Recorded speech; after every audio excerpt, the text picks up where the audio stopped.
Hey, Brixel!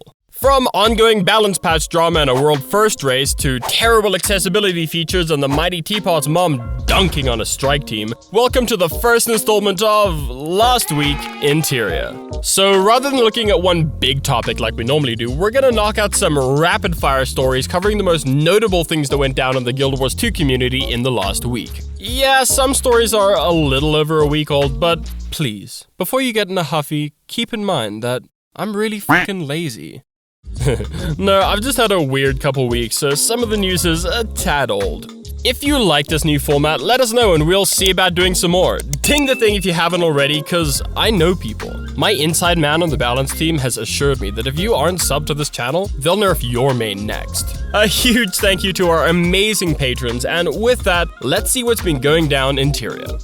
First up, the balance patch drama continues. The community at large is still pretty unhappy with the changes, but on the bright side, there have also been some developments. A hotfix was released by ANET, and Grouch dropped a forum post with some explanations. He said, because of the short dev time for hotfixes, today's balance changes are smaller in scope and lower risk. This much was evident really in how the hotfix doesn't actually address the core issues players are having with their professions. Grouch does explain that further hotfixes will be going live on July 19th, August 2nd, and October 4th. So stick with us, we'll go into those changes when they drop. Or at least we'll cover the angst-ridden emo backlash those changes trigger, since that's basically inevitable. Seriously, I want to touch on something I said last week, and look, I know we're all unhappy about the current balance of the game, but I'll say it again, being a dick to the devs isn't helping anyone. If you're one of those people out there being toxic on the forums and throwing out death threats, maybe channel this energy into something creative.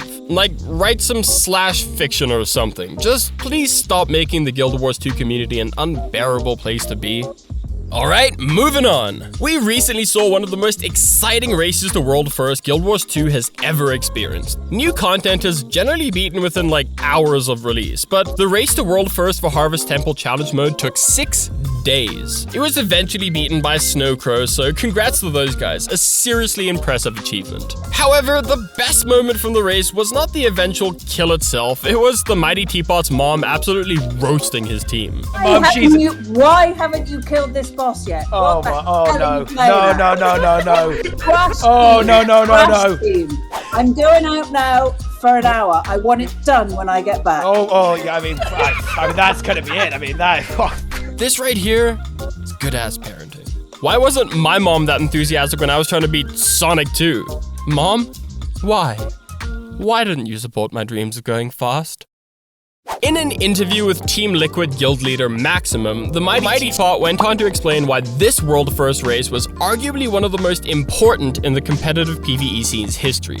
This is the first time where they've designed an encounter that is pretty clearly designed to be tackled by players who really know what they're doing and to actually require some strategy. So yeah, I guess ANET is finally making content for those who enjoy a little self-flagellation. From what I saw of the race, I can confidently say that my smooth brain wouldn't make it through this without piggybacking off much better players than myself. I really hope this is the first of many encounters like this to come. The hardcore community has been crying out for challenging content, and Harvest Temple Challenge mode seems to be a direct response to that outcry. So GG to Snowcrows once again, and here's to many more exciting world first races in the future. Alright, next! This is something I've wanted to touch on since the June update went live. The problem is, the topic never really seemed big enough to get its own video. But wait, what's that? This new show has time that needs padding? Well, hot dog, it's my time to shine.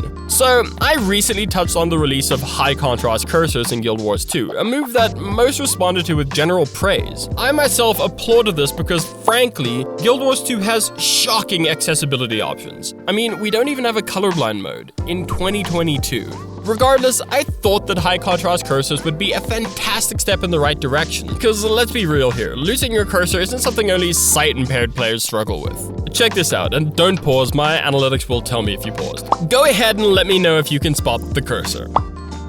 Find it? If you spotted it, congrats, but now try looking for that Carmen Sandiego-ass cursor while playing Osu. Sorry, I meant Elementalist.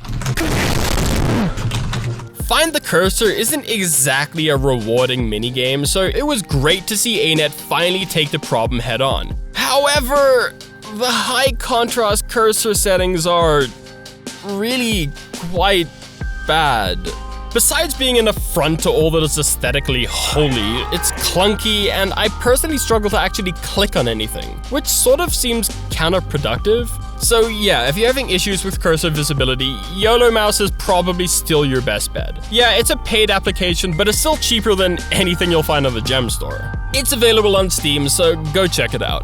But if I can just hop on my soapbox for a second, representation is great, it really is, but don't accessibility features make far more sense than just having disabled characters in your game? And look, I'm not shitting on Timey or how her disability is written because it's fantastic and I will die for Timey. But my point is that it seems weird having a character like this in your game and not really catering to the community she's supposed to represent. Okay, so hopping off my soapbox, let's wrap things up by taking a look at what Agumon5 had to say in a most recent video regarding balance changes. As a warrior main, people need to chill out. Class buffs and nerfs come and go, it's a normal part of MMOs. No need to freak out because your fave class is temporarily gimped.